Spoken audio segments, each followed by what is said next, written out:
खुलुमबाय लोगोफोर नोंथांमोनखौ बे आंनि Btrinfostudio इउटिउब चेनेलाव बरायनानै लाबाय जायफोरनाखि देग्लायनि 2023 मायथाइयावहाय मेट्रिक आनजादखौ उथ्रिसारनो हाबाय बे साफ्रोमबो फरायसाफोरनिसिम आंनि गोसो गोरबोनिफ्राय कंग्रेचुलेसन जासिबाय बेजों लोगोसे नैबे भिडिअखौ आङो नोंसोरनि थाखाय बानायदों नोंसोर बे भिडिअखौ गोसो होनानै खोनासं आरो जुदि गोसो होनानै खोनासङाबा नोंसोर जिउआव खस्थ' मोननो हागौ आं बेखौ स्पष्ट बुंखाबाय लोगोसे बे भिडिअआ जायफोरनाखि पास जानाय फरायसाफोर लोगोसे बिथांमोननि जोथोनगिरिफोरनि थाखाय बे भिडिअआ स्पेशली जागोन बेनो जाहैबाय मा दिनै मेट्रिक परीक्षा पास जाबाय दा मेट्रिक परीक्षा पास जानाय लोगो लोगो बबाव मुं थिसनो बबे कलेजाव मुं थिसनो जोंनि गोसोआव गोबां कुइसनफोर सिखारो साखाथियाव थानाय कलेजफ्राव मुं थिसनो ना नोगोराव थांनानै एबा टाउनाव थांनानै मुं थिसनो बेबायदि मोनसे बिराद गोनो गोथो जोंनि गेजेराव फैयो आरो जायो नङा जायो आरो ओरैनो जायो जे बिफाया लानो थिनो लकेलनि माबायावनो कलेजावनो लादो होननानै बुङो ओमफ्राय फरायसाफ्रानो एबा फिसाफ्रा बुंगोन नङा आं लाया बाहाय आङो टाउनाव थानानै फरायगोन आं हस्टेलाव थागोन बेबायदि मोनसे बाथ्रा माखासे गार्जेनफोरनि गेजेराव बा मा होनना बुङो फिसालाजों आरो बिफाजों एबा बिमाजों मोनसे कनफ्लिक्ट फैनो नागिरो आरोना दाङाबाजि बेबो सृष्टि जानो नागिरदों आं बे आयदानि सायावनो आं बुंनो नागिरदों आं बेखौनो बुंगोन कि नोंसोरनि हालामाव थानाय बबे स्कुलनि एबा बै कलेजनि कन्डिसनफोरखौ नायो आरोना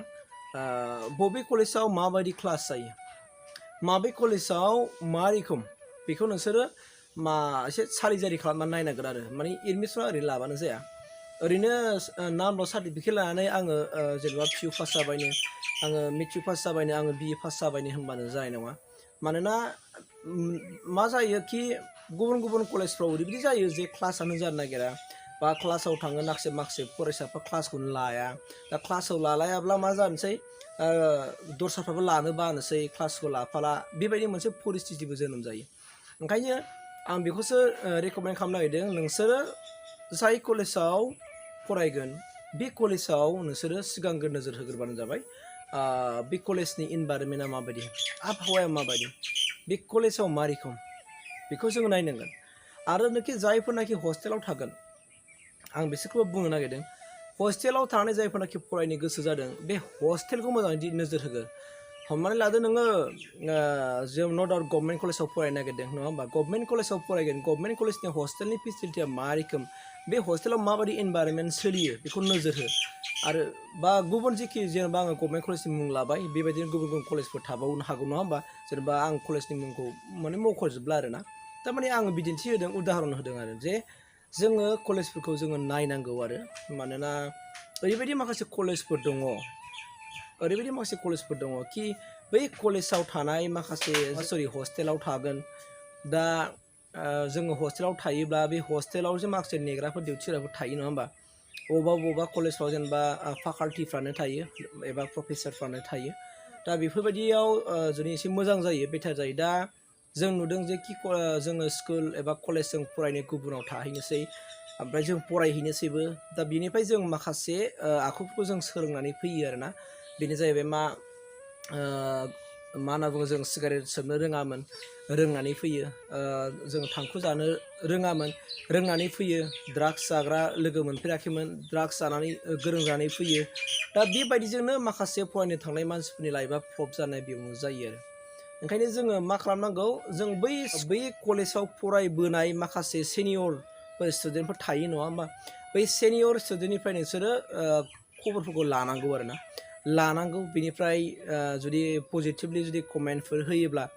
बा अपिनियन्सफोर होयोबा नोंसोर बे कलेजफ्राव मुं थिसननो हागोन दा बेबायदि आरोना ओंखायनो आं नोंसोरखौ खावलायदों कि जायफोरनाखि फरायसाफ्रा माने गोनो गोथो जानानै दङ एबा बिमा बिफाफ्राबो गोनो गोथो जानानै दं बबे कलेजाव फरायनो मानो बे आरोना सबसे बबे कलेजाव बांसिन क्लास जाबाय थायो बेवहाय नोजोर होनानै गावनि गथ'खौ सोबानो जाबाय आरो फरायसाफ्राबो लाबानो जाबाय मानोना नोंनि लेखा रोंनाय आरो रोङैया क्लासजों डिपेन्ड खालामो क्लासनि सायाव सोनारो दै नोङो क्लास लाया हसियानो नों फरिखायावल' ओरैनो लिरनानै पास जानायजों बे मिलाया क्लासाव थांनांगोन नोङो प्रेक्टिकेलि नों क्लासाव थांनानै फोरोंगिरिफ्रा मा बुजायदों बा लेक्सारारफ्रा मा बुजायदों नों बेखौ बुजिनो हानाय जानांगोन नोंना कनसेप्टफ्रा क्लियार जानानै फैनांगोन मानोना नोङो अनलि फरिखायाव पास जाबाल' जानाय नङा माखासे नोंनि एक्टिभिटिसफ्रा नोंनि लाइफआव थालांनांगोन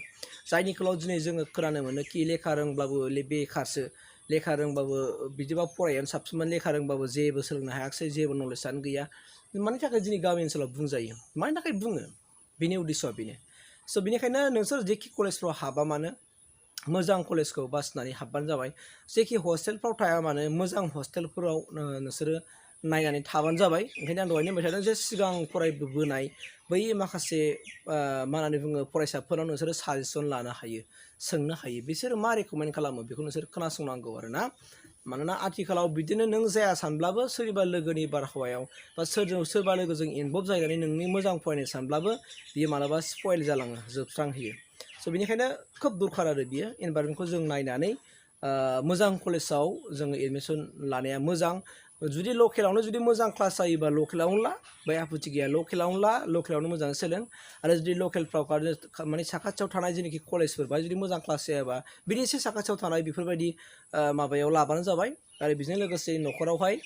बिमा बिफाजों नोंसोरो रायलायनांगोन बहा लाबा साबसिन जामोन जामारा नोंनि गोसोद्राय बायदि थांबा जानाय नङा बिमा बिफानि हानाय केपासिटिखौबो नायनांगोन जेनेबा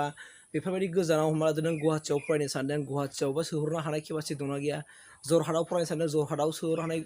गोहो दंना गैया दा बेबायदिनो जोङो माखासे हाल सालखौ जों मिथिलायनांगोन ओमफ्राय मानोना जेरावखि रोंखायो फरायनाया नङा होमबा दा बे हिसाबै आसोल नोंनि सायाव सोनारगोन आरो नोंनि क्लास लानायनि सायाव सोनारगोन बेनि सायावनो डिपेन्ड खालामनानै नोंनि रोंनाया बाव फैगोन आरोना ओंखायनो आं नोंसोरो खावलायगोन जेखि कलेजफ्राव एडमिसन लाया मानो जेखि हस्टेलफ्राव थायाथों मानो मोजां कलेजफोरखौ नोंसोर बासि मोजां कलेजफोरखौ बासि आरो जायफोरनाखि सिनियर मानसिफोर जाय बे फरायनायाव फरायनानै कमप्लिट जालांबाय बैफोरबायदि फरायसाफोरनाव साजेसन ला गार्जेनफोरनाव साजेसन ला अब्लानो नोंसोर निस्सय मिथिगोन आरो नोंनि लाइफआबो मोजाङै सौहैनो हागोन आरो नङाब्ला ओरैबायदि कलेजाव लोगो मोनसनबायोबा जेराव क्लासबो जाया माबो जाया दिनसान खालथां थायोनो बेबायदि माखासे कलेजफोर दङ जायखौ आं मुंखौ लानाय नङा आरो ओंखायनो आं नोंसोरखौ खावलायबाय बेखौ मोजाङै नोजोर होनानै गाव गावनि इयुनखौ दानो थाखाय मोजां मोनसे कलेजफ्राव मुं थिसनबानो जाबाय बियो लकेलानो जाथों बा नोंनि न' खाथियानो जाथों बा गोजानानो जाथों नोंसोरो लाबानो जाबाय आरोखि आं बेखिनिखौ आंनि साइडनिफ्राय Btrinfostudio इउटुब चेनेलनिफ्राय रेकमेन्ड खालामनानै होबाय थ' बेखिनि बाथ्राखौ नोंथांमोननि गेजेराव शेयार खालामबाय लोगोफोर थेंक इउ